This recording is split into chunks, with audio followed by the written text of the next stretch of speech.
నవరత్నాలలో అత్యంత విలువైనది మరకతం.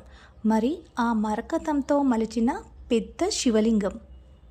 స్వయంగా శ్రీరాముడే ఈ మరకత లింగాన్ని అభిషేకించాడు, పూజించాడు అని ఇక్కడ పురాణాలు చెప్తున్నాయి.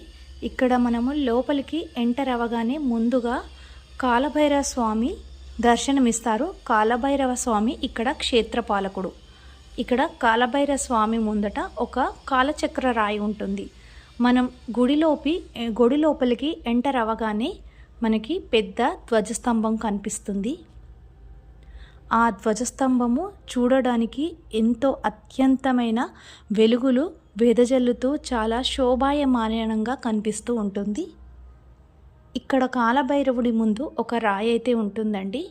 ఆ రాయిని మనము మనసులో ఉన్న కోరికను కోరుకొని ఆ రాయి మీద చేయి పెట్టినట్లయితే కనుక మనలో